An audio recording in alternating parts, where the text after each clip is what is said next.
Ce matin, le thème que nous allons aborder, c'est l'église locale en prière. L'église locale en prière, les temps de la prière. 2 points, les temps de la prière. Au premier culte, nous avons vu l'église locale en prière, le partenariat spirituel de prière. Nous avons montré comment Dieu nous donne une possibilité de nous retrouver 2 à 2 et de former ainsi l'église et de prier. Alors, vous pouvez prendre l'enseignement, il est très important parce qu'ensemble, nous allons ensemble dans la même direction. Nous ouvrons encore nos Bibles dans Actes chapitre 2, versets 42 à 47. Pour ce culte, je vais partager sur les temps de la prière, afin qu'ensemble nous puissions être en adéquation. La Bible me dit, Acte 2, 42, ils persévéraient dans l'enseignement des apôtres, dans la communion fraternelle, dans la fraction du pain et dans les prières. La crainte s'emparait de chacun et il se faisait beaucoup de prodiges et de miracles par les apôtres. Tous ceux qui croyaient étaient dans le même lieu et ils avaient tout en commun. Ils vendaient leurs propriétés et leurs biens et ils en partageaient le produit entre tous selon les besoins de chacun. Ils étaient chaque jour tous ensemble, assidus au temple, ils rompaient le pain dans les maisons et prenaient leur nourriture avec joie et simplicité de cœur, louant Dieu et trouvant grâce auprès du peuple. Et le Seigneur ajoutait chaque jour à l'église ceux qui étaient sauvés. Donc, le verset 42 nous montre que les disciples persévéraient dans l'enseignement des apôtres, dans la communion fraternelle, dans la fraction du pain et dans les prières. Et c'est cet aspect qui nous importe, qui nous concerne, sur lequel nous sommes dessus. Tous les aspects nous concernent, mais nous prenons le temps pour aujourd'hui de regarder cet aspect des prières. Psaume 90.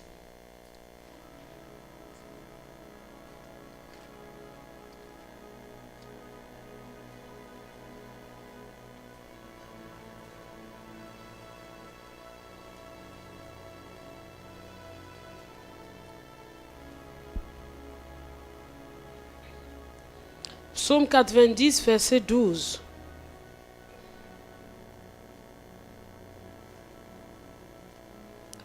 Enseigne-nous à bien compter nos jours, afin que nous appliquions nos cœurs à la sagesse. Enseigne-nous à bien compter nos jours, afin que nous appliquions nos cœurs à la sagesse. Ça, c'est la prière que Moïse a faite à Dieu. Il dit, enseigne-nous à bien compter nos jours, afin que nous appliquions nos cœurs à la sagesse. Aujourd'hui, les jours ne sont pas comptés. Les jours sont nommés. Oui ou non? Aujourd'hui, on est quel jour? Dimanche. Et demain, on sera. Et après-demain, on sera. Etc., etc. Est-ce que vous savez d'où vient la nomination de ces noms?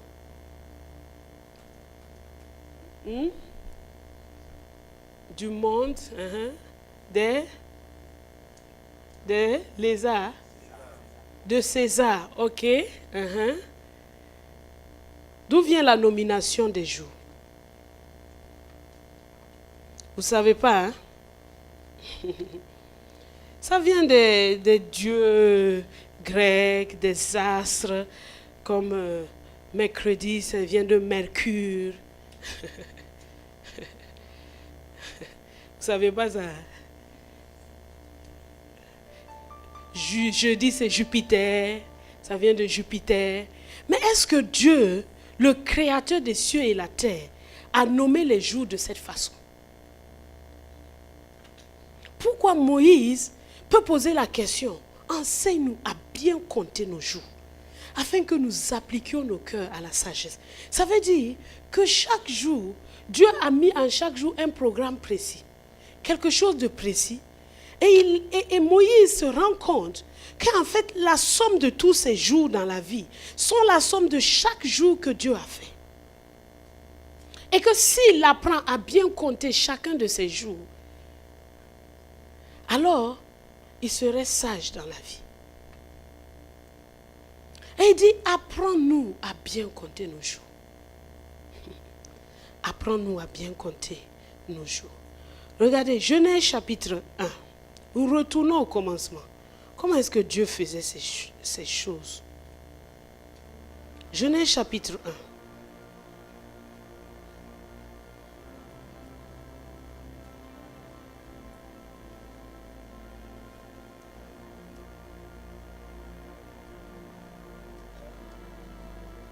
Genèse chapitre 1, à partir du verset 3.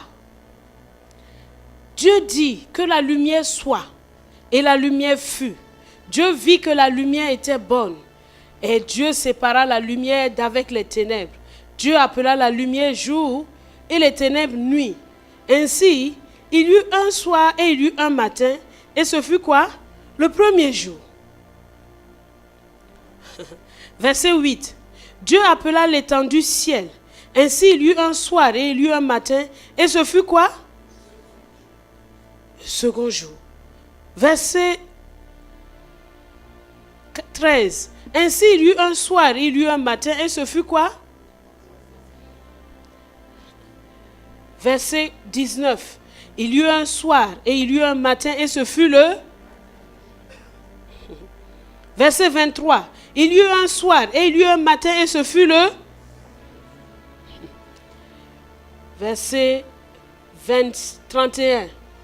Dieu vit tout ce qu'il avait fait et voici, cela était très bon. Ainsi, il y eut un soir et il y eut un matin et ce fut le... Verset 2 du chapitre 2. Dieu acheva au 7e jour son œuvre qu'il avait faite. Il se reposa au 7e jour de toute son œuvre qu'il avait faite. Dieu bénit le 7e jour et il le sanctifia parce qu'en ce jour, il se reposa de toute son œuvre. Alors aujourd'hui, on est le quelième jour? Le quoi? Aujourd'hui, on est quel jour? Aujourd'hui, on est le quelième jour? Le quoi? Ça s'est divisé en deux. D'autres disent 7e, d'autres disent 1er jour.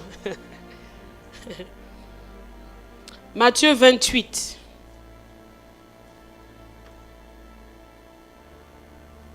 Le Seigneur Jésus est toujours le marqueur. Celui qui vient marquer les temps et les circonstances. Matthieu 28, verset 1. Matthieu 28, verset 1. Après le sabbat, à l'aube du...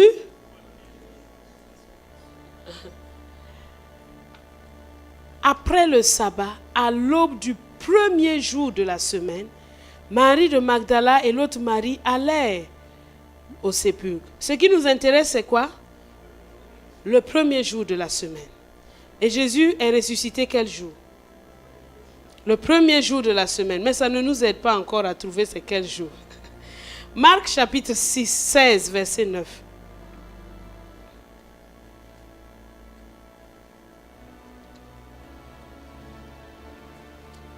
Marc 16.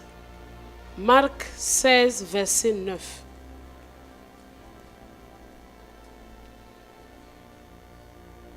Marc 16, verset 9. Jésus étant ressuscité le matin du premier jour de la semaine.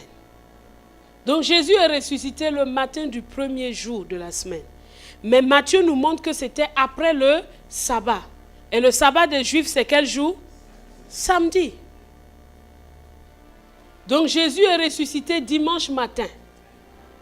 Et c'est notre premier jour de la semaine.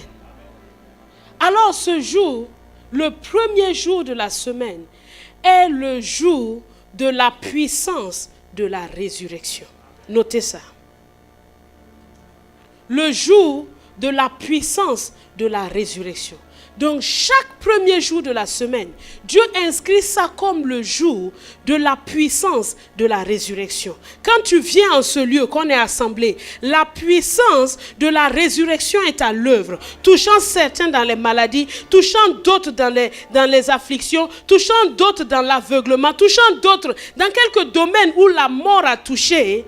Le premier jour est le jour de la puissance de la résurrection. Donc, apprends à bien compter tes jours. Chaque dimanche matin, c'est un jour de résurrection. Ce n'est pas un jour ordinaire, c'est un jour que Dieu met à part. Et quand vous lisez Apocalypse, la Bible me dit que le jour du Seigneur, je fus ravi en esprit. Pourquoi pas un autre jour?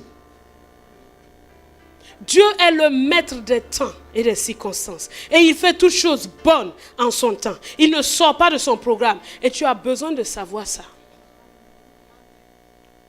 Chaque dimanche, chaque jour que nous nous rassemblons, qui est le jour du Seigneur, c'est le jour de la puissance, de la résurrection.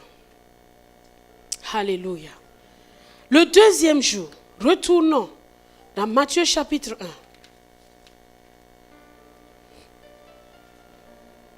Verset 6.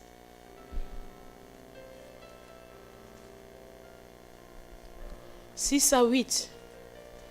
La Bible dit qu'il y a une étendue entre les eaux et qu'elle sépare les eaux d'avec les eaux.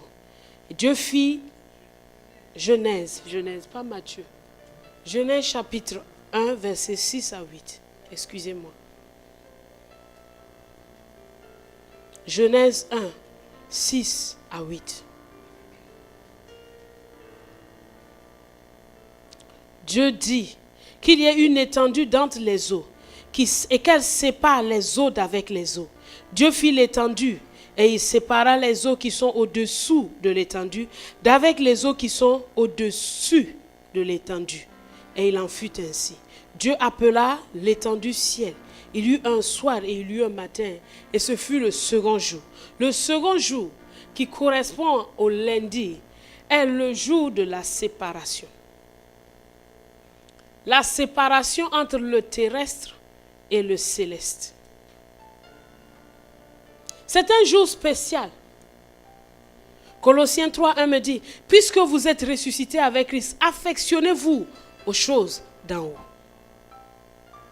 Donc, le lundi est un jour d'affection aux choses célestes. C'est un jour de séparation de ce qui est naturel de ce qui est spirituel. Dieu met une distance. Alléluia. C'est le jour de la séparation. Donc, en ce jour-là, votre prière, ce qui concerne les séparations de ce qui est vil, charnel, irrépréhensible, démoniaque, de ce qui est précieux, est porteur en ce jour. Parce qu'en ce jour-là, Dieu a séparé. Il a dit c'est le second jour. Alléluia. Le troisième jour, qui correspond au mardi, est dans Genèse 1, verset 9 à 13, que les eaux se rassemblent au-dessus du ciel en un seul lieu et que le sec paraisse. Et cela fut ainsi. Dieu appela le sec terre. Il appela la main des eaux mer. Dieu vit que cela était bon. Puis Dieu dit que la terre produise de la verdure, de l'herbe portant de la semence, des arbres fruitiers donnant du fruit selon leur espèce, et en eux leur semence sur la terre. Et il en fut ainsi. La terre produisit de la verdure, de l'herbe portant de la semence selon son espèce, et des arbres donnant du fruit, et ayant en eux leur semence selon leur espèce. Dieu vit que cela était bon. Ainsi il y eut un soir, et il y eut un matin, et ce fut le troisième jour. C'est le jour de quoi?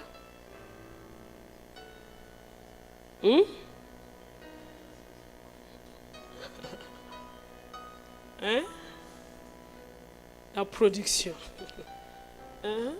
La reproduction.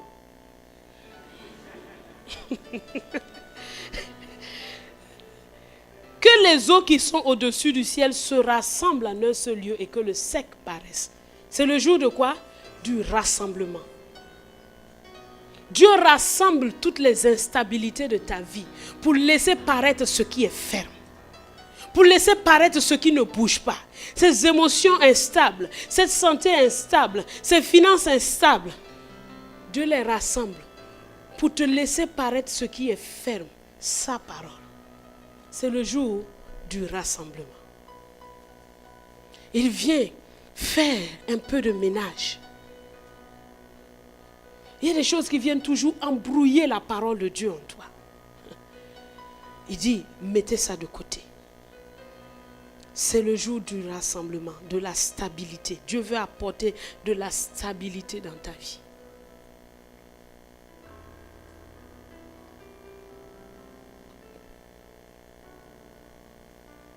Le 4e jour, qui correspond au mercredi, se trouve dans Genèse chapitre 1, verset 14 à 18.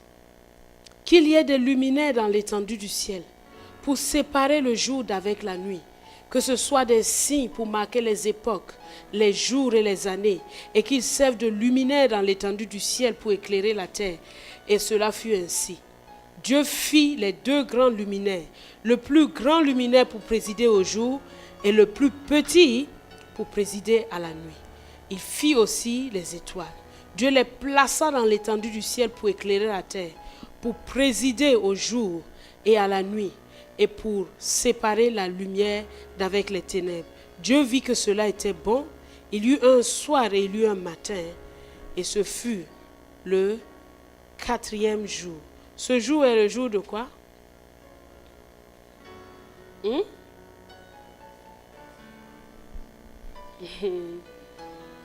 Le jour de marquage par les luminaires,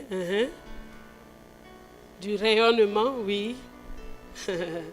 Ça, c'est une portière. Le mercredi est le jour du rayonnement, le jour des luminaires. Le jour où Dieu dit que ta lumière luise, afin que les hommes voient tes bonnes œuvres et qu'ils glorifient ton Père qui est dans les cieux.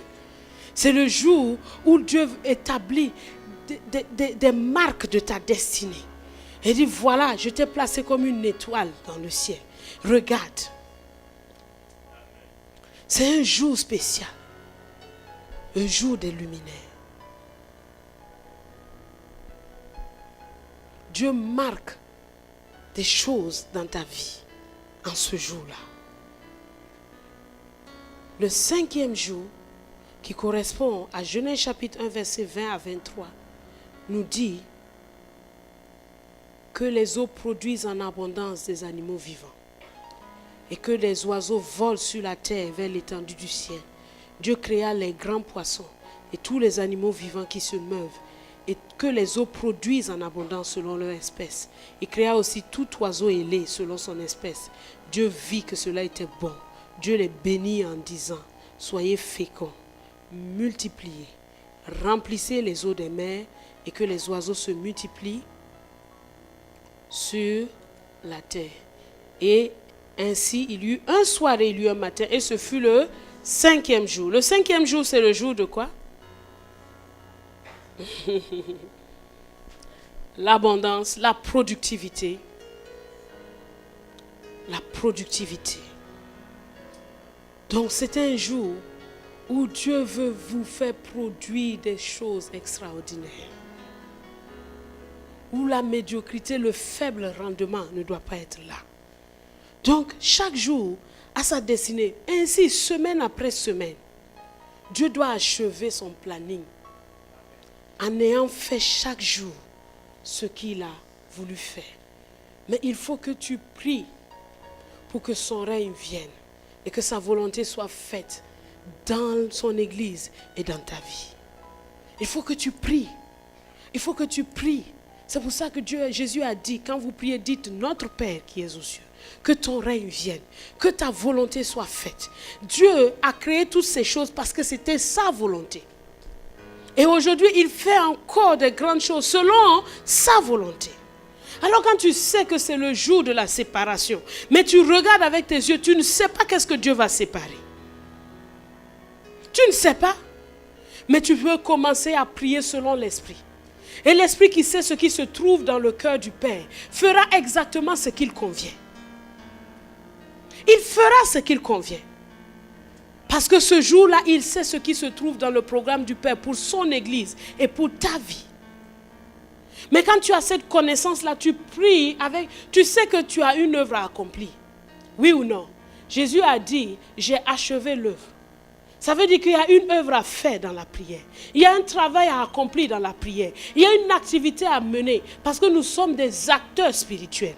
Dieu n'attend pas que tout vienne comme ça sans nous. Il veut que nous participions et que notre participation soit efficace. Mais pour qu'elle soit efficace, il faut qu'on ait de la connaissance. Alléluia. Et le sixième jour, non, on n'a pas encore fini. Le sixième jour, oui, le sixième jour, c'est le verset 24 à 31. La Bible me dit que la terre produise des animaux vivants selon leur espèce, du bétail, des reptiles et des animaux terrestres selon leur espèce. Et cela fut ainsi.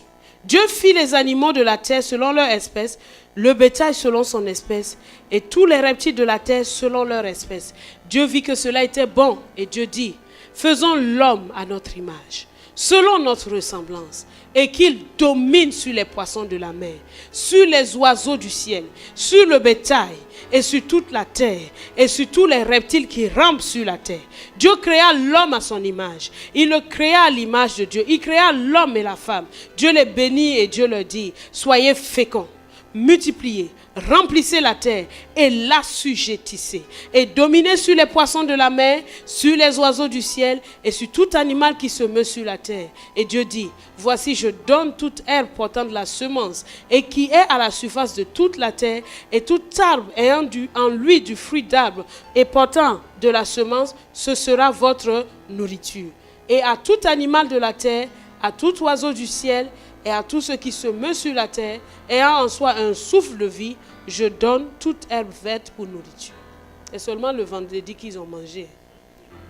Il a été créé jeudi, mais Dieu attendait que l'homme soit créé d'abord. Et cela fut ainsi. Dieu vit tout ce qu'il avait fait et voici, cela était très bon. Il y eut un soir et il y eut un matin. Et ce fut le sixième jour.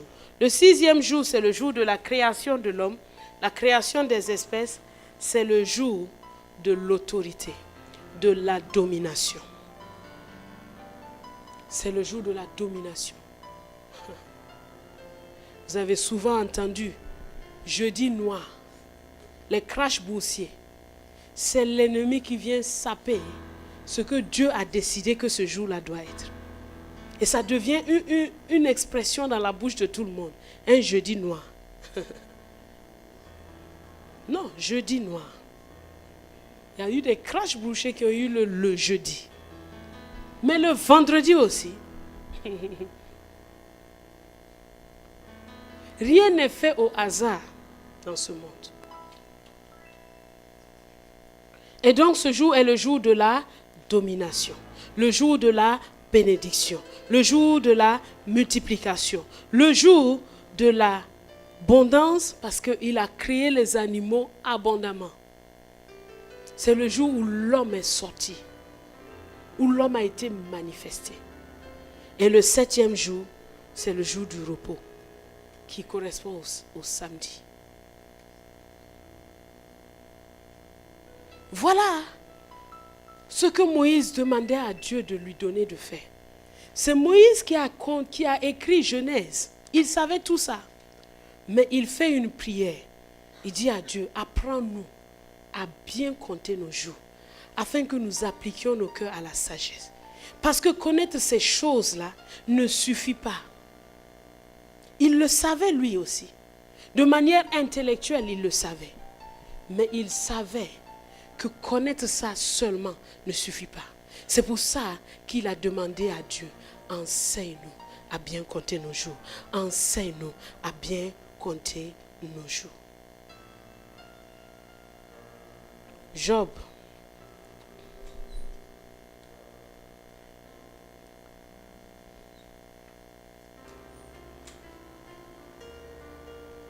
Job chapitre 38.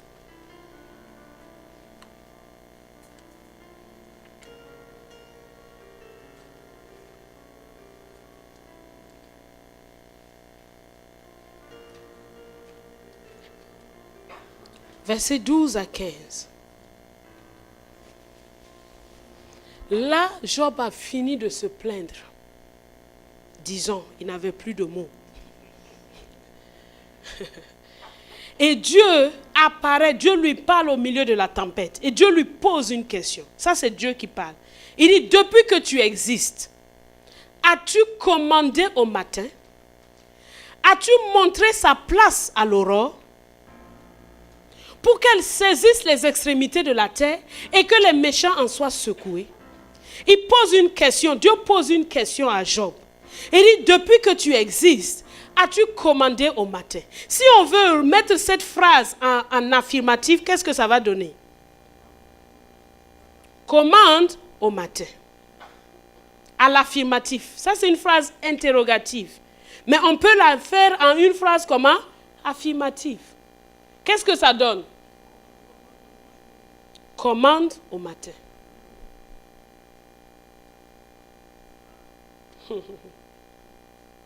Commande au matin. Verset 14.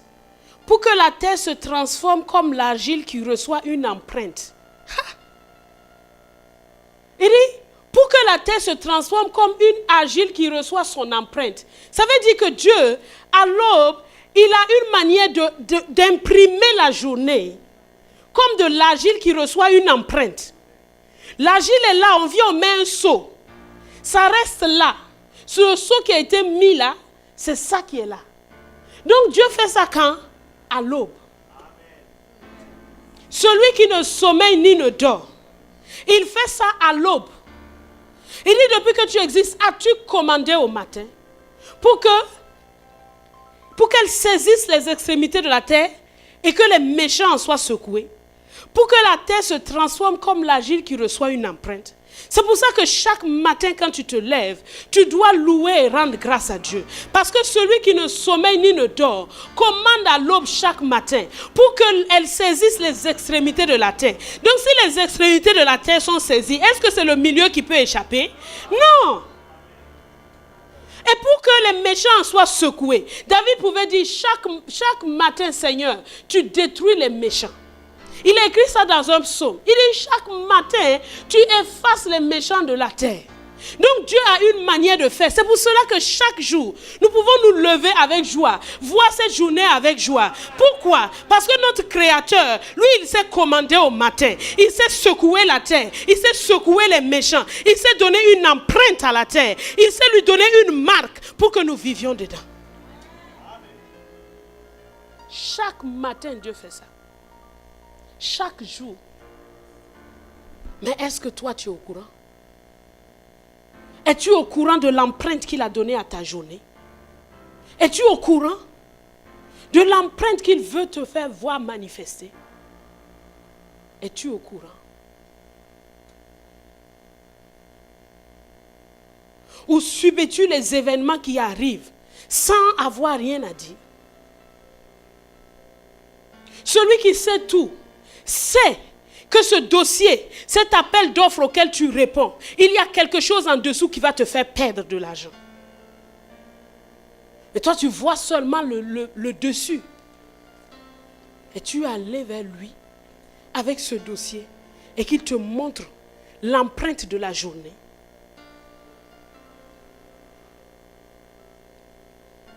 Nous sommes une église et nous sommes une armée. L'église de Christ est l'armée de Christ. L'église de Christ est l'épouse de Christ. L'église de Christ est son corps.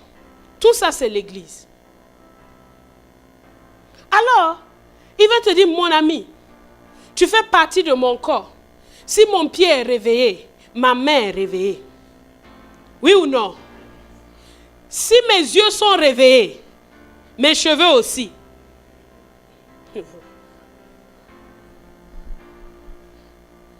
Alors il dit, je veux que tu prennes conscience qu'il y a une œuvre à faire chaque matin. Ce n'est pas une œuvre de kung-fu. Vous voyez? Il y a des gens qui vivent dans une si grande peur que quand ils se lèvent le matin, c'est des combats qu'ils sont en train de mener. Tu penses que ce sont tes combats-là qui vont changer les choses? Non. Tu dois voir ce qu'il a fait et croire ça. Est-ce que tu me comprends? Tu dois voir ce qu'il a fait et croire ça. Tu dois voir ce qu'il a fait et croire ça. Jacques me dit que ceux qui écoutent la parole, lisons Jacques.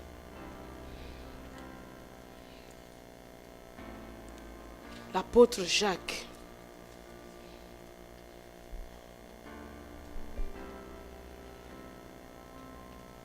Jacques chapitre 1. Jacques chapitre 1, verset 22 à 25. Jacques chapitre 1, verset 22 à 25. Il dit, mettez en pratique la parole et ne vous bornez pas à l'écouter en vous trompant vous-même par de faux raisonnements. Car si quelqu'un écoute la parole et ne la met pas en pratique, il est semblable à un homme qui regarde dans un miroir son visage naturel et qui, après s'être regardé, s'en va, oublie aussitôt quel qu'il était.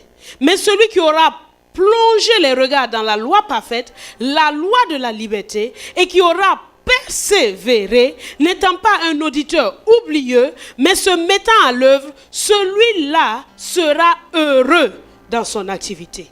Regardez le verset 23. Il dit, si quelqu'un écoute la parole, ne la met pas en pratique, il est semblable à un homme qui regarde dans un miroir son visage naturel et qui, après s'être regardé, s'en va et oublie aussitôt quel qu'il était. Il compare la pratique de la parole au souvenir, à la conscience que nous avons vue dans le miroir. Comprenez ça? Regardez bien le verset. Parfois nous lisons les versets, mais nous avons déjà notre compréhension dans notre tête. Relisons le verset. Il dit, mettez en pratique la parole et ne vous bornez pas à l'écouter en vous trompant vous-même par de faux raisonnements. Il explique, car si quelqu'un écoute la parole et ne la met pas en pratique, donc comparaison, il est semblable à un homme qui regarde dans un miroir son visage naturel et qui, après s'être regardé, s'en va et oublie aussitôt quel il était.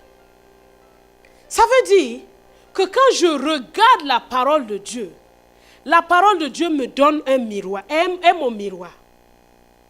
Il dit par exemple que je suis fortifié à tous égards, patient et persévérant. Avec joie, je regarde ça. La parole de Dieu dit, je suis fortifié à tous égards, patient et persévérant. Ça, c'est ce que la parole m'a dit le matin. C'est ce que le miroir m'a dit. Voici ce que tu es. Si je sors la journée, quelque chose, un événement, une circonstance arrive et que je dois répondre à cette circonstance par rapport au miroir et que j'ai oublié et que je commence par dire, vraiment, je suis triste, je suis faible, je suis angoissé, je n'ai pas de joie, vous comprenez? J'ai oublié ce que le miroir m'a dit. En ce moment, je ne mets plus la parole en pratique. Est-ce que vous comprenez? La pratique de la parole, un aspect de la pratique de la parole, c'est d'être conscient de ce que la parole dit. Et donc, quand le matin, je me suis levée, et Dieu me montre que c'est une belle journée, c'est une journée de grâce. C'est une journée où il veut sauver des vies. Je peux aller dans ma journée et quelque chose se présente à moi contraire. Quelle est ma réaction? Si j'ai oublié l'empreinte que Dieu a donnée à cette journée et que je ne tiens pas ferme dans ce qu'il a donné comme empreinte à cette journée, je suis un auditeur oublié. Je me suis borné seulement à écouter sans la pratiquer.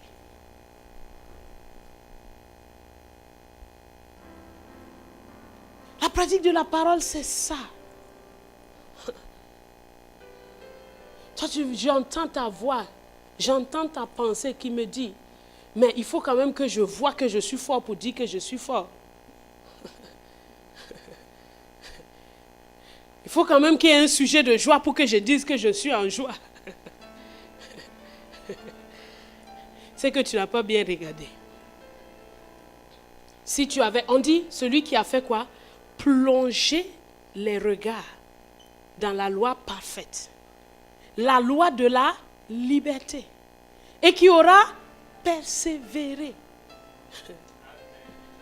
Si tu me dis que tu ne vois pas, c'est que retourne plonger tes regards dans le miroir. Persévère à regarder. Vous savez, avant qu'il y ait des miroirs clairs comme ça, c'est de l'eau. C'est au bord de l'eau que les gens vont se mirer. Donc il faut attendre que l'eau se calme pour avoir une idée à peu près claire. Donc, tu vas comme ça avec tout tes yama-yama. Il faut attendre dans la présence de Dieu que tout ça là se calme et que tu vois, que la révélation vienne à toi et que tu vois qui tu es devant lui. Et que tu persévères dans ça. Donc chaque matin, on revient dans notre Job 38. Dieu dit, as-tu commandé au matin? As-tu commandé au matin? As-tu commandé au matin? Je vois déjà quelqu'un qui dit, ok, j'ai compris. 4 heures du matin, je vais décréter. Mon cher, attends d'abord un peu. Il faut qu'on soit bien d'accord. Il ne s'agit pas de décréter soi-même ce qu'on voilà, je décrète qu'aujourd'hui, la terre, écoute-moi bien, 10 millions de dirhams viennent dans mon... 10 millions, tout de suite. La soirée va arriver, rien ne s'est passé.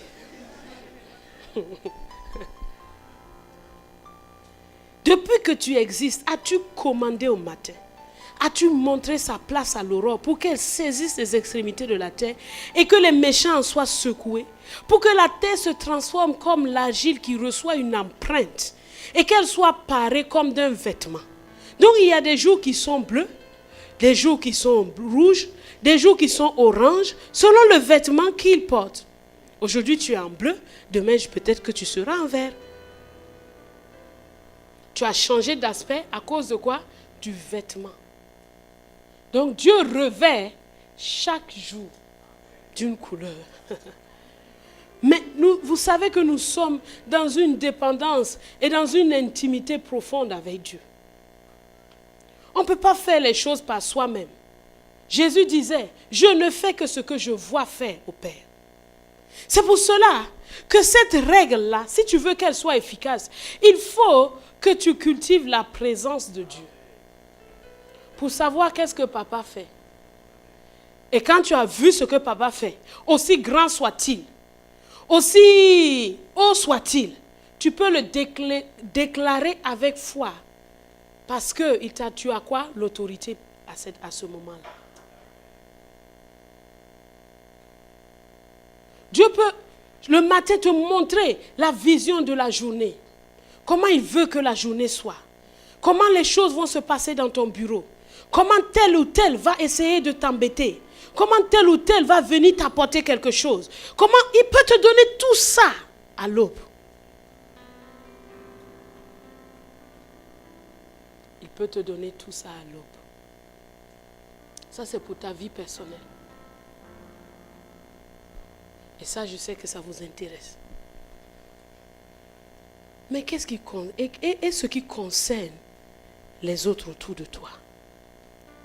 Et ce qui concerne le salut à apporter aux autres. Le matin aussi, on dit que alors qu'il faisait très sombre, Jésus sortit. Quand les disciples l'ont trouvé, ils lui ont demandé, Maître, on te cherche. Il dit, allons ailleurs, car c'est pour cela que je suis sorti. Il est sorti pour savoir ce qu'il devait faire dans la journée. Donc le matin, Dieu peut te donner des noms. Appelle un tel. Bénis un tel. Envoie ceci à un tel. Fais cela à un tel. À ce moment-là, tu es vraiment dans ton rôle de bénédiction. Tu n'es pas juste centré sur toi-même et sur tes besoins. Non, tu exerces l'autorité que Dieu t'a donnée pour que l'ordre règne, que l'empreinte divine soit, qu'aucune personne ne puisse kidnapper un jour que Dieu a fait lui-même. Parce que Satan, il est quoi? Un voleur. S'il peut même te voler un jour, même s'il n'a pas besoin de ce jour-là même. Vous savez, il y a des voleurs là, ils volent tout. Il n'en a pas besoin.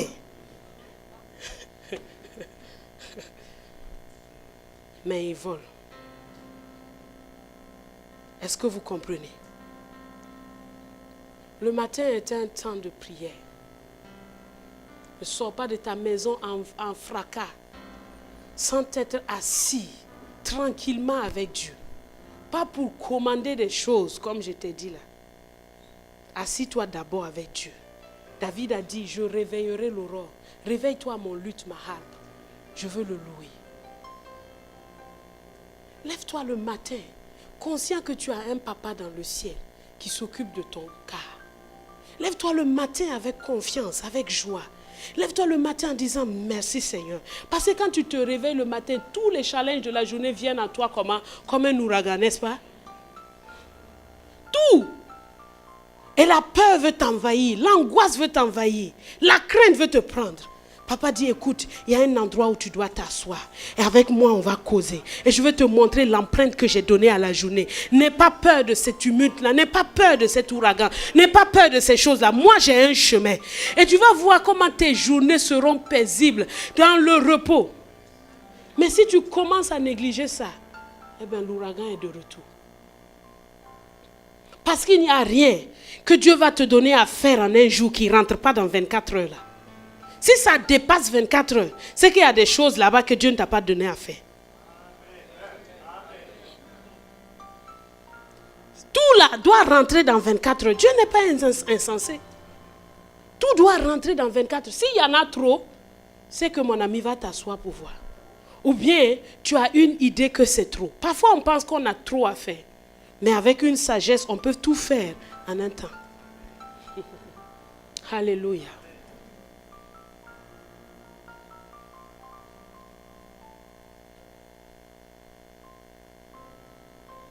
Le Seigneur pouvait dire dans Psaume 59, on va lire ça avant de passer à une dernière chose. Psaume 59, verset 17.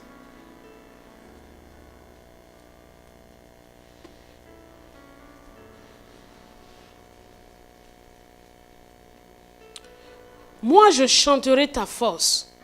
Dès le matin, je célébrerai ta bonté, car tu es pour moi une haute retraite, un refuge au temps de la détresse. Un refuge au temps de ma détresse. Moi, je chanterai ta force, car tu es pour moi une haute retraite, un refuge au temps de ma détresse. Psaume 5, verset 4.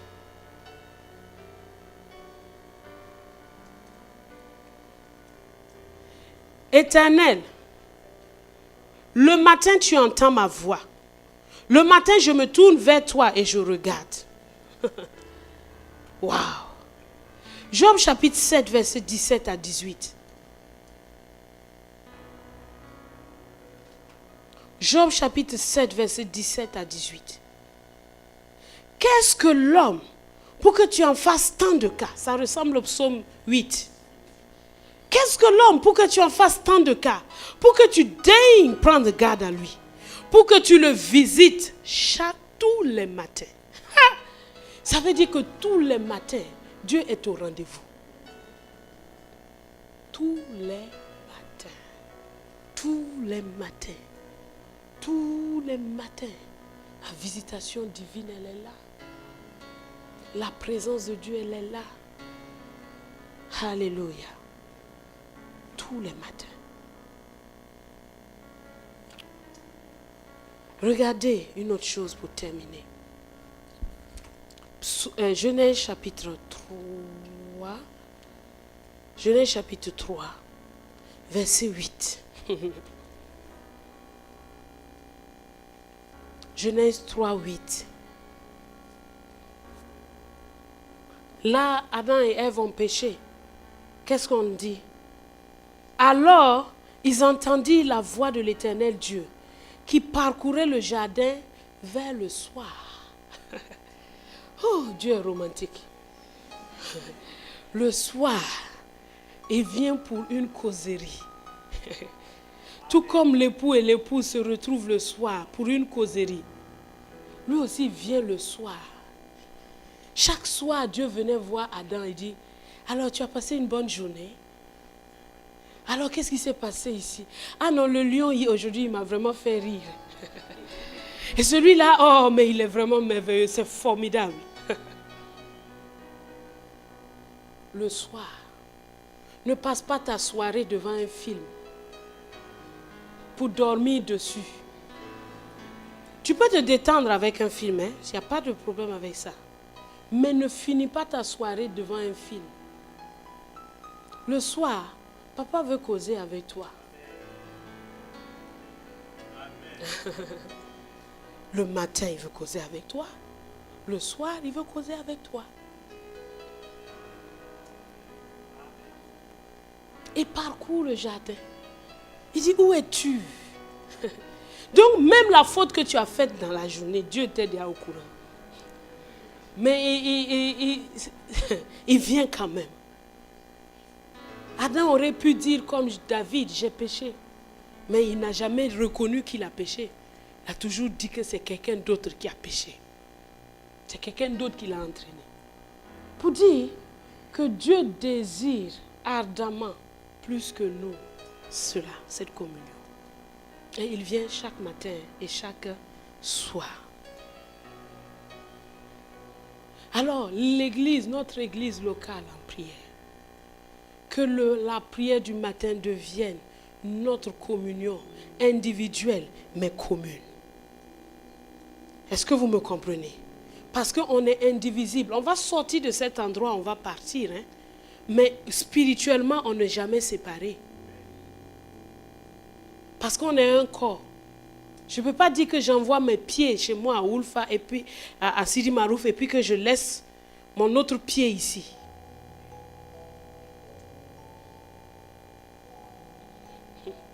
Quand tu critiques un frère, en fait c'est toi-même que tu es en train de critiquer quoi. Est-ce qu'on se comprend? Donc l'église locale en prière, comprenons que chaque jour, dans nos maisons, quand chaque matin, nous nous levons et que nous prions, et que l'autre aussi prie, et que l'autre aussi prie, et que l'autre aussi prie, et que l'autre aussi prie, et que l'autre aussi prie, et que l'autre aussi prie, et que l'autre aussi prie, et que l'autre aussi prie, la flamme, nous sommes ensemble. Tu n'es pas seul. Il y a tout un tas de témoins qui t'entourent. Et j'aimerais que nous puissions marcher d'un même pas. Peut-être que ce n'est pas ton habitude de pouvoir te lever tôt le matin. Mais tu peux demander à Dieu de t'aider. Parce que tu vois que c'est important. Tu peux demander à ton voisin de t'aider. Tu peux dire, je vois que c'est important. Je ne dois pas rater ce matin-là. Je ne dois pas le rater. Mais s'il t'arrive de le rater, prends courage. Avance.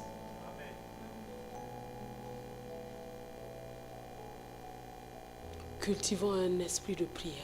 Je prie que l'esprit de prière et de supplication se déverse sur chacun de nous. Et que dans nos maisons, nous plions le genou devant le Père.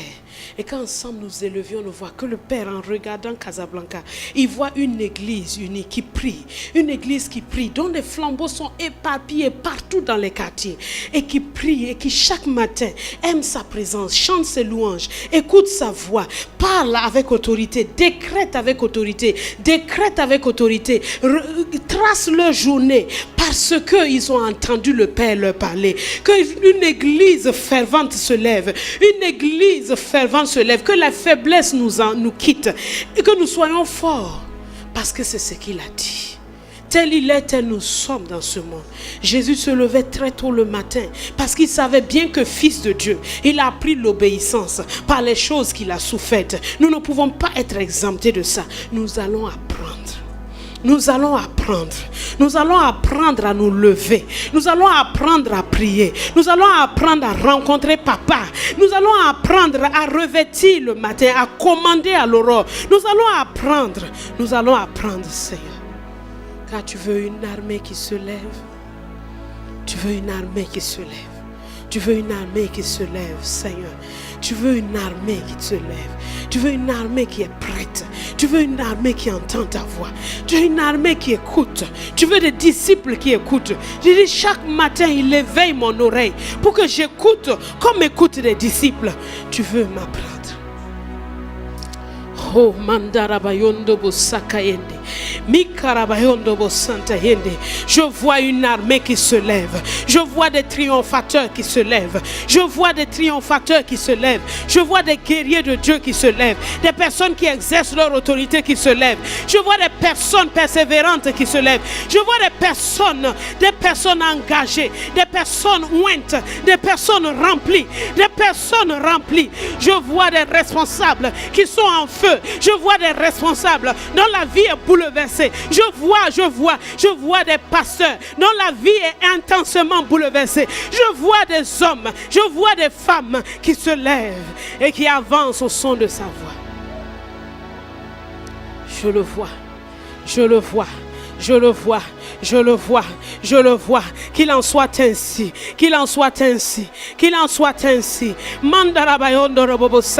Ta maison est une maison de prière. C'est une maison de prière. Ta maison est une maison de prière. Mandara